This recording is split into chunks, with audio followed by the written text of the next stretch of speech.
Assalamualaikum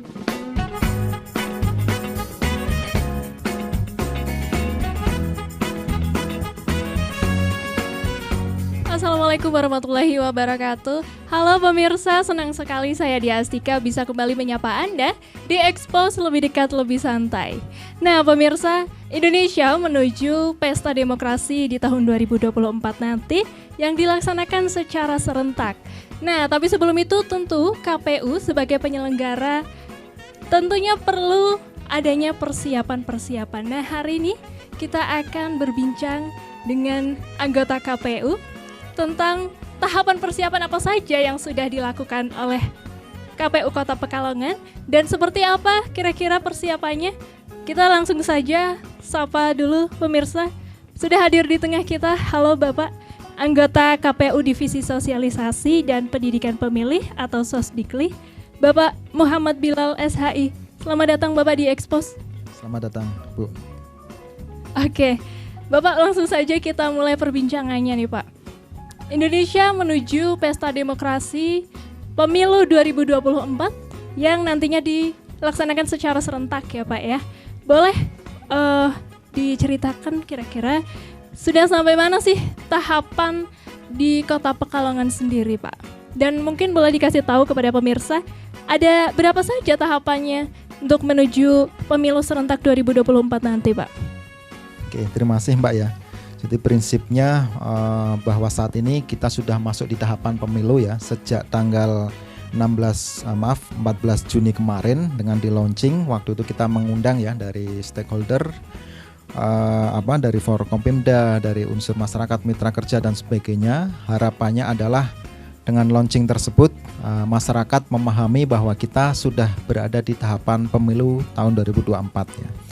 Untuk KPU sendiri tentu perjalanan menuju pemilu 2024 ini cukup panjang karena sempat terjadi kalau kita lihat informasi ya di tingkat nasional ada beberapa opsi-opsi ya baik terkait dengan tanggal dan sebagainya.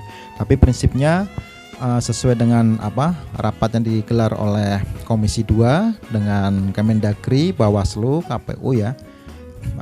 Dan DKPP sudah disepakati bahwa tanggal 14 Februari 2024 adalah tanggal pemilihan serentak ya pemilu tahun 2024 itu prinsip. Dan untuk KPU Kota Pekalongan mungkin selain launching sebagai pertanda awal, kita juga sudah mempersiapkan beberapa hal termasuk kajian-kajian tentunya ya Bapak Ibu.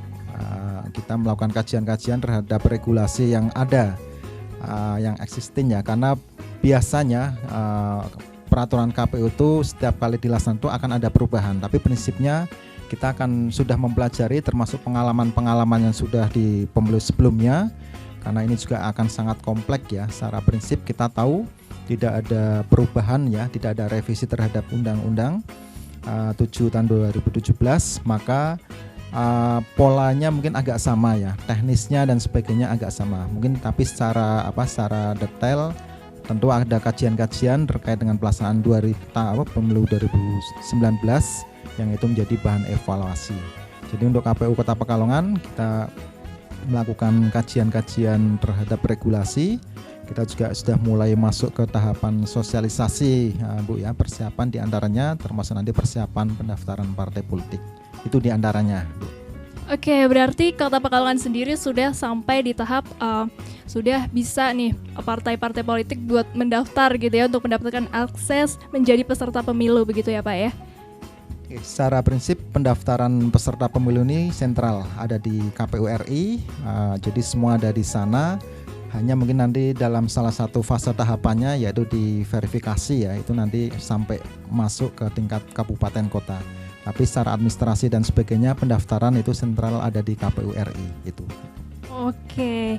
Nah, berikutnya Bapak bicara tentang divisi Sosdikli sendiri ya, yang merupakan divisi Bapak Bilal ya.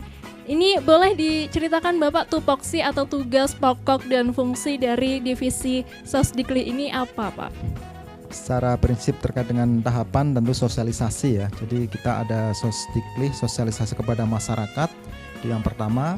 Yang kedua, divisi kami itu juga mengampu terkait dengan SDM. Jadi kita nanti akan mempersiapkan SDM kita, jajaran kita yang ada di tingkat kecamatan, tingkat desa, dan tingkat TPS, termasuk untuk coklit. Jadi itu nanti dipersiapkan oleh kami ya, divisi kami. Dan tugas yang ketiga adalah terkait dengan kampanye. Jadi kampanye nanti, baik kampanye jenisnya sangat banyak ya, ada kampanye terbuka ya. Mungkin kalau di RI ada debat presiden dan sebagainya itu, tapi kalau di kami kan tidak ada ya, kecuali kalau pemilihan ya, pilwalkot kita melaksanakan. Tapi ada 3 yang secara garis besar, yaitu sosialisasi pendidikan pemilih.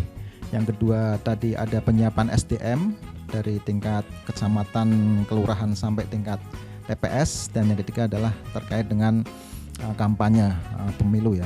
Yang itu yang utama. Kalau yang lain kita juga melakukan evaluasi terhadap kinerja yang ada di internal ya, terkait dengan pengawasan internal dan sebagainya. Itu adalah masuk dalam di antara adalah tupoksi dari kami, tentu berkoordinasi dengan divisi yang lain. Tapi SDM di dalam walaupun secara fungsional itu adalah berada di sekretaris ya, sekretariat KPU, tapi kami juga punya bukan kewenangan ya, tapi mungkin ya untuk memberikan masukan-masukan agar bagaimana kebijakan ya, mungkin ya Bapak ya, biar berjalan lebih baik itu Ibu. Oke Pak, tadi kan berarti mengurusi masalah SDM sampai ke TPS, berarti divisi Sosdiklis juga yang membentuk nanti adanya PPS kecamatan begitu ya Pak? Itu ada di kami seperti itu. Oke. Bapak, untuk Kota Pekalongan sendiri berarti tadi sudah disebutkan tahapannya sudah sampai di sudah mulai para partai politik untuk bisa mendaftar di Kota Pekalongan begitu ya Pak, untuk menjadi peserta begitu. Nah, baik, sebagai divisi sosial dan pendidikan pemilih nih Pak, salah satu tugas dari divisi ini adalah sosialisasi kepada masyarakat agar meningkatkan kesadaran masyarakat dan meningkatkan mereka untuk berpartisipasi dalam pemilu ini Pak. Kira-kira sejauh ini apa saja yang sudah dilakukan kepada masyarakat untuk mensosialisasikan hal tersebut Pak? Kami saat ini memang lebih banyak melakukan sosialisasi itu saat ini di media sosial ya, online yang kita miliki ya, akun-akun yang ada, itu yang lebih utama. Namun memang secara perencanaan kan terkait dengan penganggaran, kami juga sudah membuat ya beberapa program seperti KPU Menyapa ya. Kita juga nanti akan memperbaiki kondisi rumah canting pemilu ya. Di kami kebetulan ada mungkin istilahnya itu ada destinasi pemilu ya. Kita harapannya sih seperti itu ya. Kalau saya mencoba membaca dari sejarah itu pengurus KPU sebelum kami itu menginginkan ada destinasi pemilu yaitu berupa rumah canting. Jadi di antaranya itu Bu ya yang kita lakukan saat ini seperti itu. Baik, bicara tentang rumah canting nih Pak, kira-kira ada apa saja di sana yang mungkin bisa dikunjungi masyarakat untuk belajar atau mengenal lagi KPU lebih dalam atau mungkin pemilu seperti apa begitu ya Pak ya? Boleh diceritakan Pak? Ya, mungkin di sana ada informasi kepemiluan tentunya baik terkait dengan sejarah pemilu ya dari tahun 55. Kalau sudah dari struktur kelembagaan kami juga dulu bukan KPU ya, unsurnya dari mana dan sebagainya. Mungkin dari peralatan bentuk kotaknya dari dulu kayak apa, alat coblosnya seperti apa sampai ke hasil Bu ya. Jadi di sana juga nanti kita akan tahu misalkan anggota DPR Kota Pekalongan pemilu tahun sekian siapa saja. Wali kota siapa saja, itu terdokumen dalam rumah canting pemilu. Jadi ada sejarah, ada hasil dan juga ada pernak-pernik dari pemilu di antaranya itu. Baik, itu lebih seperti museum ya Pak ya berarti ya. Yeah. Apakah itu sudah dibuat Pak, sudah jadi begitu, sudah bisa dikunjungi masyarakat mungkin? Sebenarnya sudah, hanya mohon maaf karena keterbatasan ruangan. Jadi KPU itu ini sekedar gambaran umum. Ketika pelaksanaan tahapan itu terlaksana, khususnya pada saat menjelang pemilu, maka kita membutuhkan banyak sekali ruangan, Ibu. Ada kotak suara dan sebagainya. Ketika seperti itu biasanya rumah canting pemilu ini termasuk yang dikorbankan gitu ya. Ya. Jadi kita sering bongkar pasang ya seperti itu. Jadi kondisinya memang bahkan relatif lama ya, kita harus menyimpan dokumen-dokumen karena biasanya memang sebelum itu ada instruksi boleh dihanguskan, tidak boleh dihanguskan, sehingga memang itu salah satu yang dikorbankan mungkin rumah canting pemilu, mungkin seperti itu kondisinya. Baik, rumah canting ini apakah hanya baru ada di tahun ini Pak atau sudah sejak kapan Pak? Ini adalah sebenarnya program KPU RI, jadi bukan hampir ya, di semua kabupaten kota insya Allah sudah ada Ibu ya, seperti itu. Jadi kita hanya tinggal mengembangkan sesuai dengan sen kita di kota masing-masing, seperti itu. Oke, mungkin boleh diinformasikan Bapak, mungkin pemirsa atau masyarakat di rumah boleh atau bisa mengunjungi ke rumah canting tersebut mulai kapan gitu Pak? Saat ini kembali kami juga masih pembenahan. Kami sih berencana nanti akan ada semacam seremoni awal ya. Kita akan memanggil mungkin sekolahan ya 1 atau 2 sebagai pertanda bahwa itu sudah bisa kita mulai. Hanya kembali saat ini pembenahan relatif agak banyak ini di KPU. Kalau Bapak Ibu masuk ke kantor KPU ada pengecatan dan sebagainya, itu adalah bagian dari persiapan kami untuk jelang pemilu. Jadi nanti semoga bisa kita informasikan cepatnya Bu ya. Semoga segera cepat dioperasikan ya Pak ya. Oke Bapak, berikutnya nih Pak. Berdasarkan pasal 167 ayat 6 Undang-Undang Nomor 7 Tahun 2017 tentang Undang-Undang Pemilu menyebut bahwa tahapan penyelenggaraan pemilu ini dimulai 20 bulan sebelum hari pemungutan suara. Nah, apakah hal ini bertujuan untuk persiapannya lebih matang begitu Pak, atau seperti apa alasannya Pak? Yang kita tahu bahwa tahapan pemilu itu terdiri dari banyak kegiatan Bu ya. Misal contoh dari pendaftaran partai politik ya. Nanti ada pendaftaran pengisinya. Kalau parpol kan berarti dia pesertanya ya. Di peserta itu nanti ada misalkan presiden, ada calon dewan DPRD provinsi, tahapannya seperti itu. Ada tahapan kampanye, ada tahapan pemutahiran data pemilih dan sebagainya. Kami yakin KPU RI sudah menghitung ya bersama stakeholder tentunya dengan DPR dan sebagainya range waktu itu, dan itu pun harus selalu dikaji karena misalkan contoh aja suatu saat ada sebuah sengketa itu juga akan membutuhkan waktu yang cukup ya. Jadi durasi waktu itu akan sangat terkait dengan tahapan-tahapan yang harus dilaksanakan, dan itu sudah tertata dengan rapi ya dalam peraturan KPU tentang tahapan itu, seperti itu Bu. Oke, Pak, bicara tentang sengketa pemilu nih Pak, kira-kira boleh dicontohkan seperti apa sih Pak sengketa dalam pemilu begitu?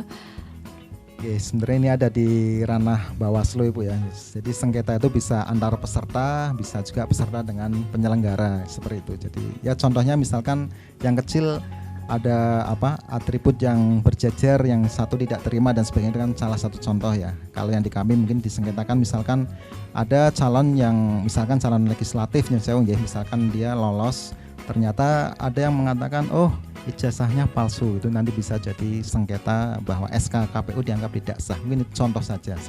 Baik. Masih terkait dengan pelaksanaan pemilu yang dimulai 20 bulan sebelum hari pemungutan suara nih Pak. Mulai pelaksanaannya ini berarti jatuh pada tanggal 14 Juni 2022.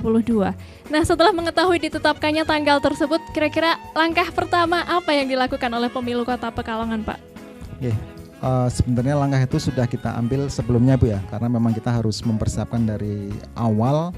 Jadi kita langsung segera ya berkoordinasi ya. Saat ini saja kami contohkan, kami masih melaksanakan roadshow ya.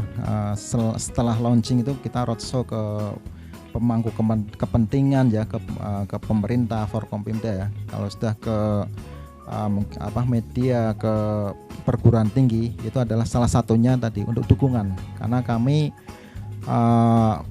menyadari bahwa pemilu ini adalah sebuah kerja yang kompleks, yang itu tentu butuh effort ya, dukungan dari banyak pihak, sehingga kami melakukan konsolidasi ini di awal. Saat ini masih berjalan dan semoga, dan kami juga sangat appreciate ya, hampir semua dukungan diberikan oleh lembaga-lembaga kami kunjungi ya, semua siap untuk sukses pemilu. Beri dukungan begitu ya Pak ya. Baik, masih terkait dengan pemilu yang dimulai 20 bulan sebelumnya. Tapi nanti dulu Pak, kita tahan dulu setelah jeda pariwara berikut. Karena pemirsa jangan kemana-mana, tetap di Expose lebih dekat, lebih santai.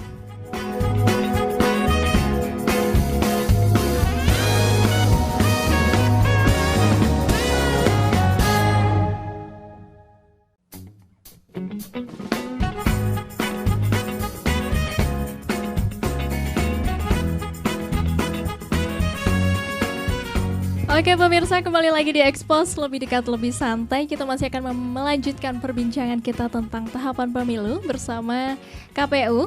Setelah tadi kita membahas tentang pelaksanaannya nih yang jatuh sebelum 20 bulan sebelum pemungutan hari suara. Pemungutan suara ya Pak. Aduh. Nah, sekarang kita lihat dari point of view Sosdikli nih Pak, atau dari sudut pandang Sosdikli. Kira-kira apa saja sih yang saat itu dipersiapkan ketika tahu gitu bahwa oh berarti ini sudah dimulai gitu? Secara apa Bu? Secara umum kita tentu akan perencanaan tentang sosialisasi ya dengan beberapa program ya. Tapi itu pun kita melihat dari juknis anggaran. Jadi kita nggak bisa lepas kecuali yang bersifat kreativitas lokal ya. Tapi secara pelaksanaan anggaran itu harus, karena itu sudah ada juknisnya. Dan memang yang agak berat bagi kami memang terkait dengan tujuan Sosdikli ya, karena ada narasi baru yang dibangun oleh KPU RI bahwa pemilu itu kalau dulu kan endingnya pasti ke peningkatan partisipasi. Kalau sekarang itu ada dua hal, yaitu rasional dan mandiri. Itu yang berarti diklihnya, pendidikan pemilihnya memang ditekankan untuk menuju pemilu yang berkualitas itu. Baik, boleh dijelaskan Bapak itu dua hal tersebut Pak? Oke, jadi yang kami pahami ada rasional dan mandiri. Kita tahu kalau secara umum ada sebuah ungkapan bahwa pemilih ini kan ada tiga tipe. Pemilih ideologis yang dia memilih karena faktor-faktor ideologi ya, kedekatan. Ada pemilih yang sifatnya rasional, dia karena program dan sebagainya. Ada yang pragmatis ya. Makanya yang terakhir yang pernah kita baca ada yang istilahnya itu estetik ya, biasanya ini yang para artis gitu ya, dia dari segi itu ya, seperti itu. Tapi rasional dan mandiri adalah, rasional itu kita berharap bahwa pilihan-pilihan masyarakat itu ditumpukan pada sebuah program, visi dan misi ya. Itu yang harus dibangun oleh KPU. Kalau mandiri itu ya dia memilih itu tidak terikat ataupun terbebani karena faktor materi dan sebagainya. Jadi dia tidak akan terpengaruh ya, seperti itu. Sehingga memang pilihan-pilihan itu memang jatuh dari dalam hatinya. Itu sih tujuannya. Baik, artinya memang dari hati para pemilih itu sendiri begitu ya, tidak ada tekanan dari pihak manapun, tidak ada pengaruh dari pihak manapun begitu. Semoga. Ini berarti sejalan dengan demokrasi yang jujur, adil, terbuka gitu ya. Baik Pak, tadi berbicara tentang rasional dan mandiri ya Pak ya. Kira-kira untuk menjelaskan hal itu kepada masyarakat dengan cara yang bagaimana Pak? Di antara tadi kami sampaikan bahwa pemilu ini adalah ajang kontestasi yang legal Ibu ya. Yang kita adalah memilih pemimpin. Pemimpin itu akan mempengaruhi kehidupan kita ke depan.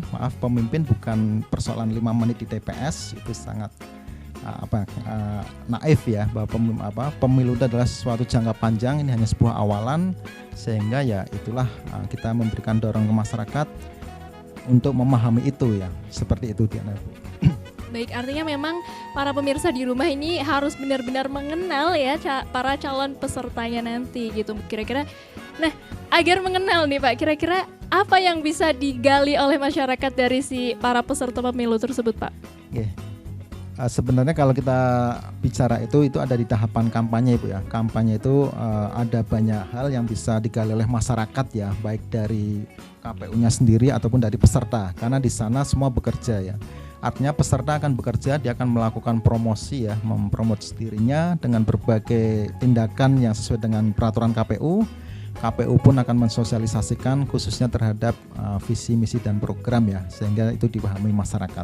Harapannya sih akan terjadi dialog-dialog yang progresif ya, yang lebih bagus, sehingga ya tadi itu bisa dicapai ya, rasional dan mandiri untuk kesejahteraan khususnya itu. Nah baik, untuk kampanye itu kan berarti ketika masyarakat sudah tahu nih Pak, memang artinya peserta pemilu ini sudah fix begitu ya. Nah kira-kira apa yang bisa dilakukan masyarakat secara mandiri gitu ya sebelum masa kampanye, maksudnya ketika mereka harus mencari tahu kira-kira peserta pemilu ini bagaimana latar belakangnya atau bagaimana track recordnya begitu-begitu Pak? Ya, secara prinsip masyarakat ini sebenarnya punya hak sangat luas Pak. Dia bisa menjadi peserta, dia bisa menjadi penyelenggara ya, kayak kami yang bisa menjadi pemantau dan sebagainya. Artinya itu bisa dioptimalkan oleh masyarakat, termasuk untuk mengetahui ya. Kami sih yakin nanti ya pada saat kampanye itu juga akan ada daftar calon sementara, daftar calon tetap. Artinya itu kan juga bagian nanti akan dipublikasi oleh KPU.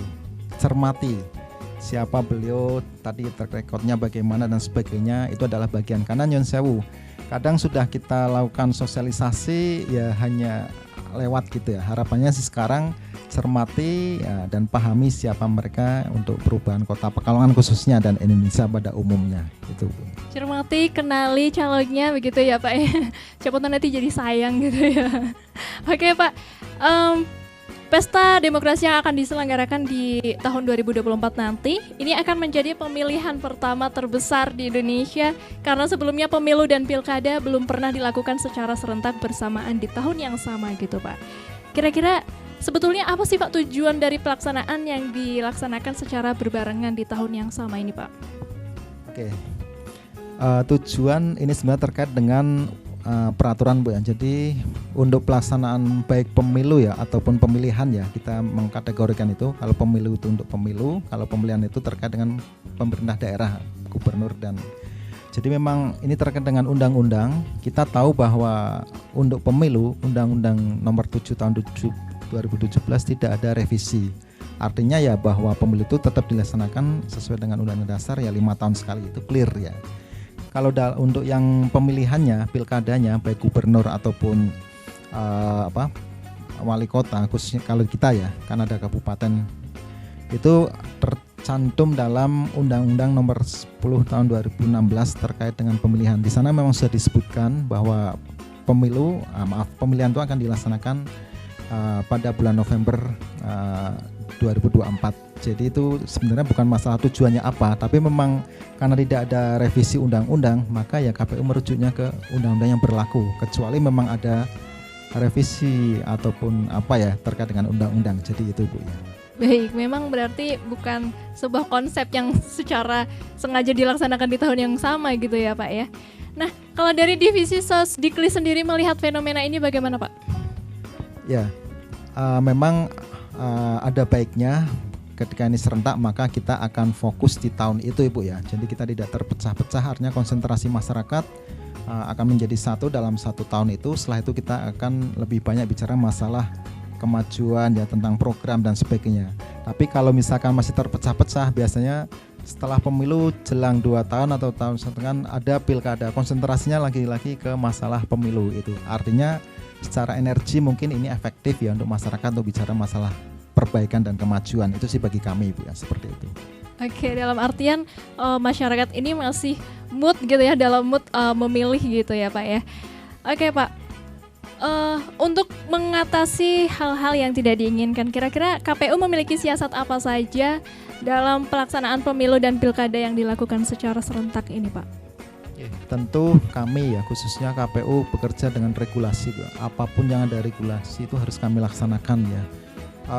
Contoh kecil adalah masalah waktu. Waktu itu ya berapapun, mau misalnya sehari ya kita laksanakan sehari, 5 hari, 2 hari, seterusnya. Jadi KPU harus bekerja sesuai dengan regulasi yang ada. Itu adalah prinsipnya seperti itu Ibu ya.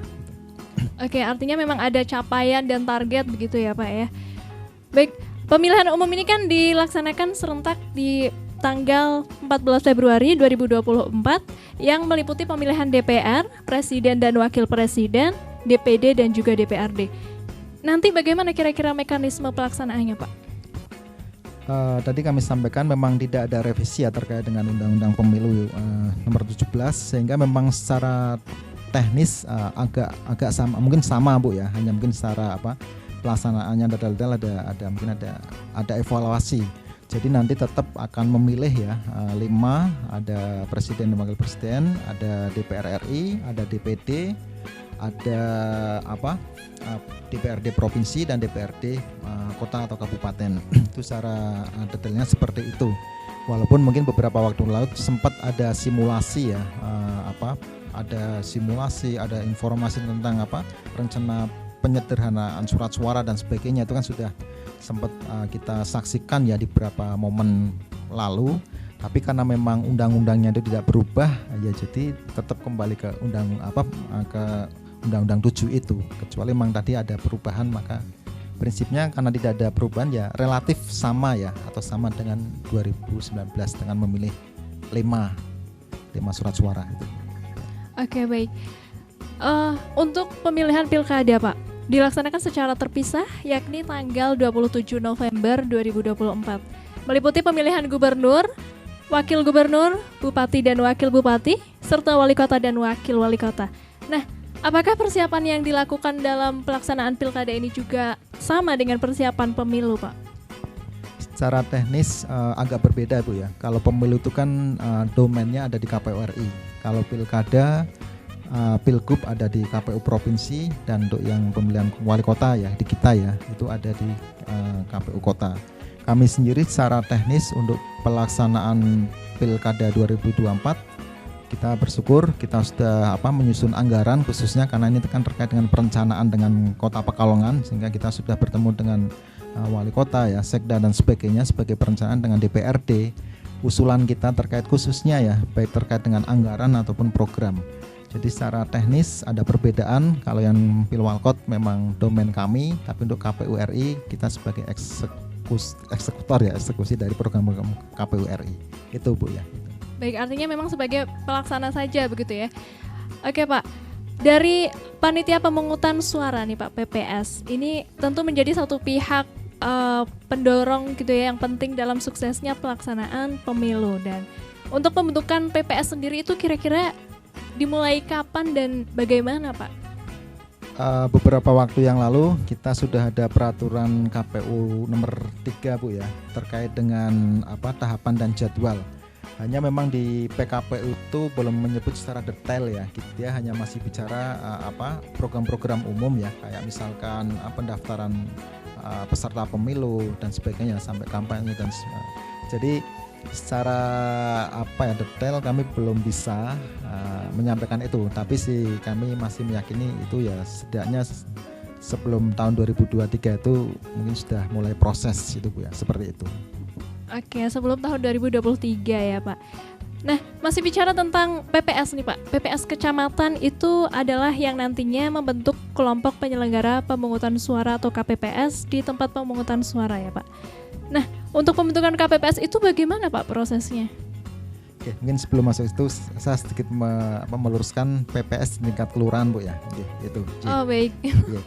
Jadi untuk PPS itu nanti dia akan dengan wewenang delegasi dari KPU dia akan membentuk KPPS ya, kelompok penyelenggara pemungutan suara itu. Mekanismenya masih sama secara terbuka ya. Jadi kita nanti akan umumkan ke masyarakat sesuai dengan kriteria yang ada ya secara terbuka. Jadi nanti ya harapannya kembali masyarakat lo bisa terlibat aktif ya, karena itu momen hajat bersama. Kami menganggap pemilu adalah hajat bersama seperti itu.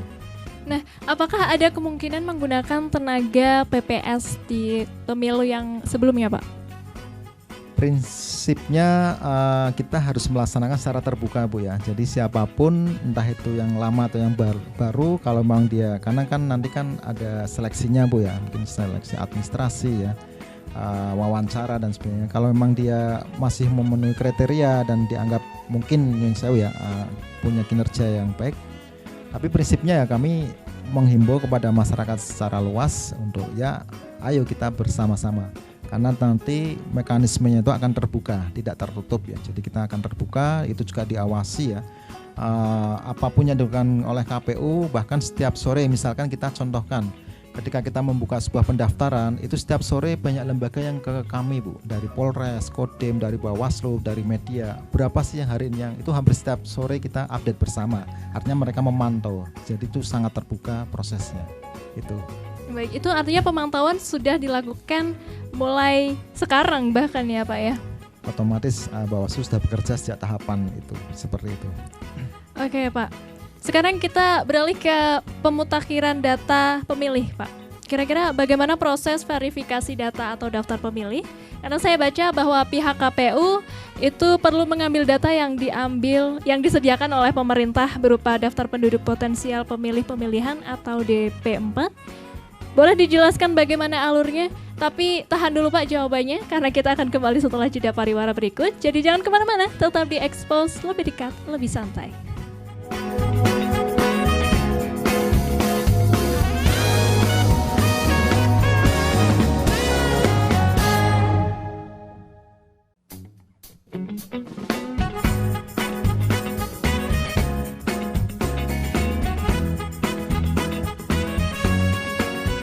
Pemirsa, kembali lagi di Expose, lebih dekat, lebih santai. Nah, kita masih bersama dengan anggota KPU Divisi Sosdiklik nih pemirsa. Dan kita masih akan melanjutkan perbincangan tadi Pak.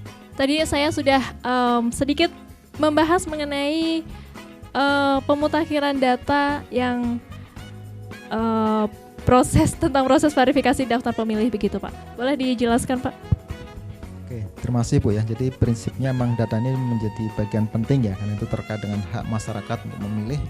Memang prosesnya agak panjang. Nah, itu nanti ada DP4 tadi ya, data penduduk potensial ya, pemilih pemilu, nanti dari Kemendagri itu nanti akan disinkronkan oleh KPU RI dengan pemilu atau pemilihan terakhir ya, akan disinkronkan dulu di RI.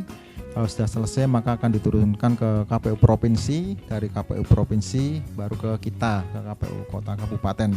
Baru setelah itu kita akan melaksanakan kegiatan coklit ya, pencocokan dan penelitian. Kita akan sifatnya langsung ya, sensus orang per orang.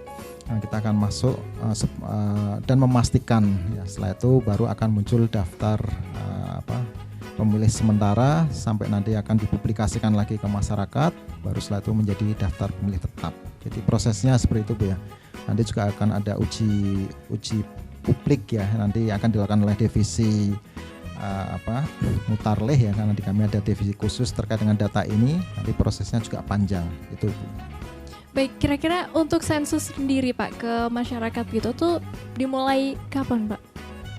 Ini kembali karena tahapan program itu masih global sehingga kami belum bisa dapat secara detail Ibu ya, seperti itu. Oke. Tadi Bapak menyebutkan ada istilah DPS atau daftar pemilih sementara dan juga daftar pemilih tetap.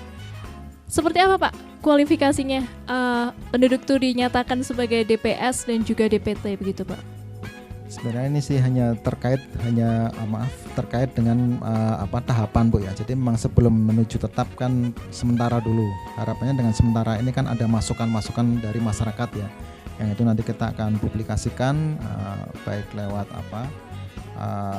tempelan-tempelan dan sebagainya. Tapi prinsipnya itu adalah terkait dengan tahapan sehingga ada peluang bagi masyarakat untuk entah itu merasa saya belum masuk dan sebagainya. Nanti kan ada prosesnya, ketika belum masuk lalu bagaimana ya biar bisa masuk. Itu prosesnya sih dengan adanya range itu peluang bagi masyarakat untuk tidak masuk itu bisa kita eliminir Bu, kita kecilkan. Harapannya semua bisa masuk ke DPT karena itu adalah hak dari setiap masyarakat untuk mencoblos itu.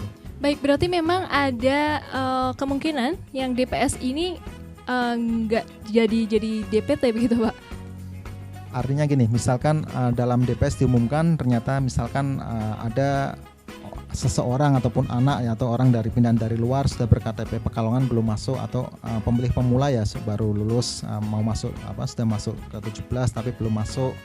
Banyak problematikanya Bu ya. Seseorang bisa jadi belum tercantum dalam daftar pemilih itu. Makanya ada range antara sementara dengan tetap, itu untuk bukan mengakomodir ya, tapi untuk memberikan peluang ya bagi masyarakat untuk bisa masuk ke daftar pemilih tetap. Baik, boleh diinformasikan Bapak untuk para penduduk ini bisa dinyatakan sebagai daftar pemilih atau seseorang yang berhak untuk memilih itu kira-kira kualifikasinya apa saja Pak? Sebenarnya sederhana, yaitu pertama umur minimal 17 tahun dan atau sudah menikah. Tentu itu ditunjukkan dengan administrasi yang berlaku Bu ya, baik umur atau ya. Seperti itu sih secara umum syaratnya seperti itu. Baik, artinya umurnya sudah mencapai begitu ya, yaitu 17 tahun ya Pak ya, dan memiliki KTP tentu saja Pak.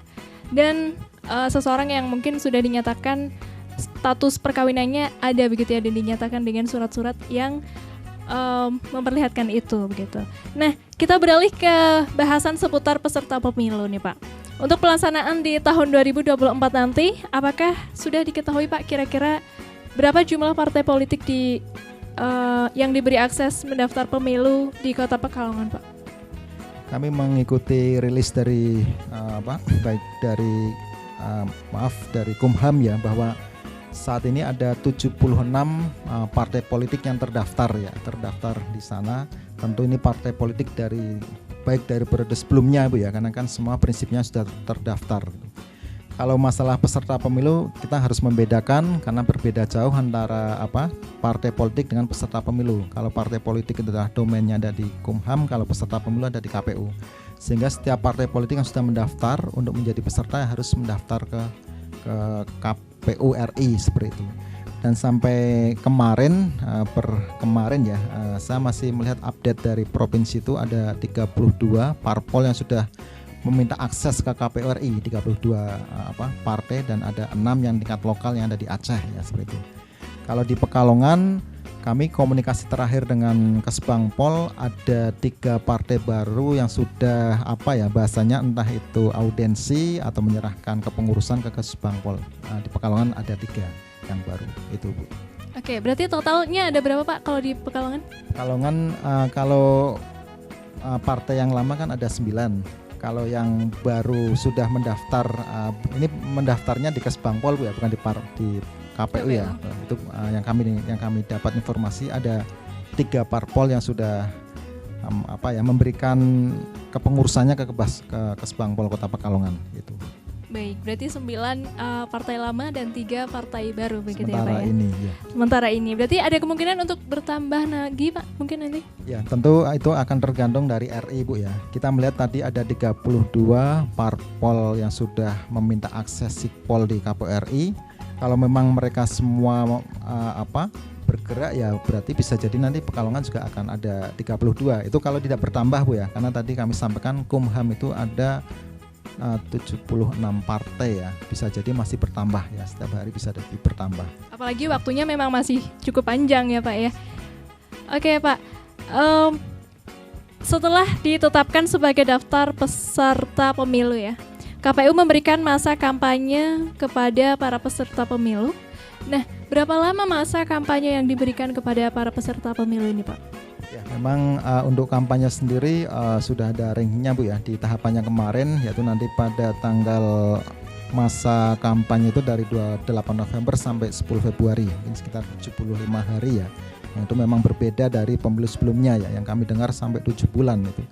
Saya pikir ini juga efektif, artinya bahwa kepada peserta memanfaatkan waktu yang seefektif mungkin ya untuk memperkenalkan diri kepada masyarakat itu Bu.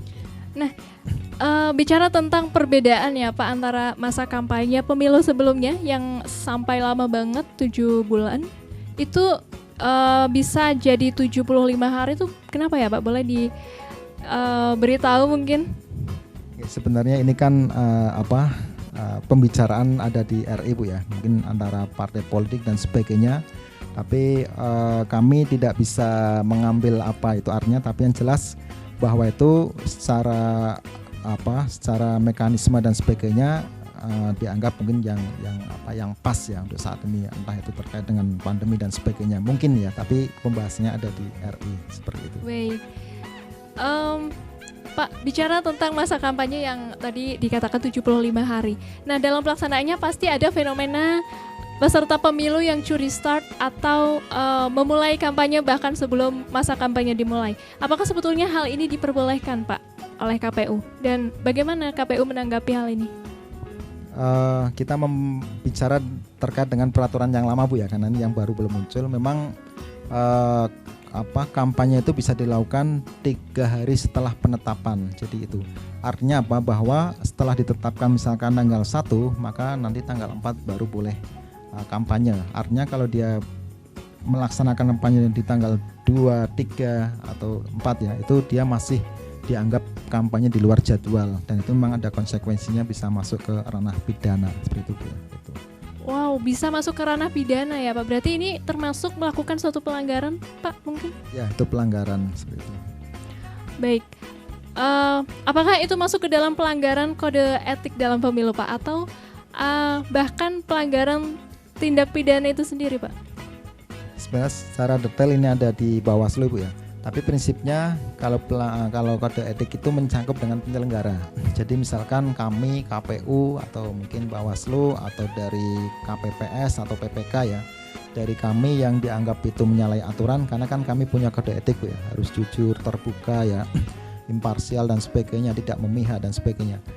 Artinya kalau terkait dengan kode etik itu ke kami ya, sehingga kalau kami sangat berhati-hati bahkan ketika kami nyun sewu ya, kita berada di tempat makan umum pun ya, kita harus ketika ada masyarakat dianggap sebagai peserta ya, kita harus jaga jarak seperti itu. Ini kode etik kami, karena itu kalau tidak kami bisa mencederai kepercayaan dari peserta yang lain ataupun masyarakat itu Bu ya.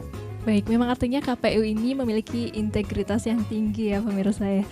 Nah Pak, kita hari ini membahas kesiapan KPU Kota Pekalongan dalam melaksanakan pemilu serentak di tahun 2024. Boleh diceritakan sudah sesiap apa kira-kira Kota Pekalongan, KPU Kota Pekalongan dalam menyambut demokrasi 2024 nanti Pak? Oke. Ada tagline baru yang disampaikan oleh KPU RI, berarti istilahnya itu ini Bu, integritas 24 jam. Jadi kita tuh harus berintegritas selama 24 jam. Apapun yang disampaikan oleh KPU RI ya kita harus siap, dan kita harus juga mulai belajar tersenyum nih Bu. Kita harus melayani dan sebagainya, sehingga kesiapan kita ya sesuai dengan kesiapan RI ya. Kita akan siap karena ini juga gawe bersama, sehingga kita tidak ingin yang kita lakukan ini bisa menimbulkan masalah baik itu di Pekalongan ataupun di tempat lain ya. Tapi prinsipnya kita selalu siap sesuai dengan arahan, sesuai dengan keputusan dan sebagainya dari KPU RI khususnya itu ya. Wow, luar biasa banget ya, integritas 24 jam gitu, termasuk hari ini Pak, jam ini sekarang. Oke. Pak, kita bicara agak flashback sedikit di pemilu tahun 2019 ya, yang ternyata masih menyisakan masalah yang masih dirasakan hingga saat ini, yakni polarisasi nih Pak, atau pecah belah antar masyarakat yang merasa beda kubu begitu ya, atau dua kubu, mereka berasal dari dua kubu yang saling beroposisi begitu. Melihat ini bagaimana Pak tanggapannya Pak? Ya, kami sih memang melihat istilahnya politik identitas ini kan masih menjadi fenomena yang ada di tengah kita ya. Dan saya yakin itu akan tereduksi ya, akan menghilang, tapi butuh waktu Bu ya. Termasuk mungkin di Kota Pekalongan ya, kita punya pengalaman yang luar biasa dulu ya, bahkan kita terkenal dengan sumbu pendek ya, setiap hari kita melihat kejadian ya, bentrok dan sebagainya. Tapi sebenarnya yang perlu kita sampaikan bahwa pemilu itu adalah sebenarnya pesta Bu ya. Kita kadang sampaikan pemilu itu pesta itu sebenarnya kita kecenderungan adalah bersenang-senang ya, tidak gondok-gondokan dan sebagainya, sehingga sebenarnya bagi masyarakat ya idealnya menyambut ini dengan riang gembira ya, tidak tadi ya ada kubu.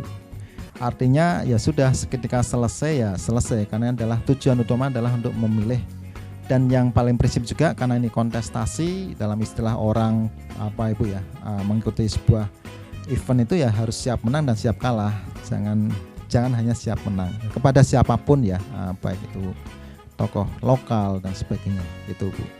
Nah, baik, bicara tentang polarisasi nih Pak, ini kan berarti termasuk dalam ranahnya Sosdikli nih Pak, untuk mengimbau masyarakat agar jangan sampai ini terjadi seperti itu lagi di pemilu 2024 nanti begitu. Kira-kira apakah hal itu juga sudah disampaikan kepada masyarakat Pak? Dalam event-event kegiatan kami selalu menyampaikan ya bahwa pemilu tadi kami sampaikan adalah pesta demokrasi. Tujuan adalah untuk memilih pemimpin dan endingnya adalah menuju perubahan atau kesejahteraan. Siapapun orangnya, ketika dia terpilih ya pantaulah apakah dia melakukan perubahan dan kesejahteraan. Itu adalah bagian yang harus kita perhatikan, tidak nyun sewu ya, tidak yang lain. Kalau yang lain kan ini menjadi polarisasinya kan kemana-mana, mungkin ke sara, ke agama. Saya pikir ini tidak produktif dan itu akan menghabiskan energi ya bagi pembangunan khususnya. Itu Bu. Nah, mungkin ini terakhir nih Pak, bagaimana Bapak selaku Sosdikli ya melihat antusiasme masyarakat menyambut pesta demokrasi yang akan dilaksanakan 2024 nanti Pak? Ini secara pribadi sih kami melihat saat ini aja fenomena di tingkat nasional itu kan banyak yang diikuti oleh masyarakat lokal ya, dilihat dari mungkin view-nya dan sebagainya. Artinya masyarakat itu memperhatikan Bu ya, baik dari mungkin masalah sekarang mulai berkomunikasinya parpol, belum lagi nanti sampai ke pencalonan DPR ya, DPRD dan sebagainya. Jadi kami meyakini bahwa masyarakat itu sebenarnya tetap punya ngeh untuk menyukseskan pemilu ya. Hanya saja memang masih perlu penguatan sehingga tadi tujuan pemilu dengan model yang rasional dan mandiri ini bisa kita tekankan sehingga benar-benar itu proses itu berawal dari sebuah hati yang dilandaskan pada sebuah harapan perubahan. Mungkin itu Bu ya. Baik, memang artinya itu diperlukan dalam setiap individu masyarakat ya Pak ya. Baik, Bapak terakhir boleh imbauan atau pesan kepada masyarakat, harapan mungkin terkait menghindari polarisasi di pelaksanaan pemilu serentak 2024 nanti Pak. Terima kasih Bu ya, ini agak berat ya. Tapi prinsipnya bahwa pemilu adalah sebuah pesta demokrasi yang itu akan dilaksanakan secara rutin 5 tahun sekali, sehingga itu pergunakan sebagai media ya masyarakat untuk menggunakan hak pilihnya secara baik, sehingga apapun hasilnya itu adalah putusan kita, dan tentu bagi masyarakat setelah itu adalah bagaimana kita mendukung, dan kalaupun kritik adalah kritik yang membangun sehingga nanti akan terjadi perubahan. Mungkin itu Bu ya. Baik, wah Bapak tidak terasa kita sudah sampai di penghujung acara. Rasanya 1 jam kurang ya Pak ya berbicara tentang pemilu ini ya Pak ya. Masih banyak yang belum bisa disampaikan mungkin. Nah, terima kasih banyak Pak Bilal sudah hadir di Expose hari ini. Senang sekali saya bisa berjumpa dan berbincang. Dan pemirsa, itu tadi demikian perbincangan kita bersama KPU membahas tentang tahapan dan juga kesiapan KPU Kota Pekalongan dalam menyambut Pesta Demokrasi 2024. Dan ternyata KPU sudah sangat cukup siap untuk menyambut Pesta Demokrasi kelak karena katanya integritas selama 24 jam begitu ya.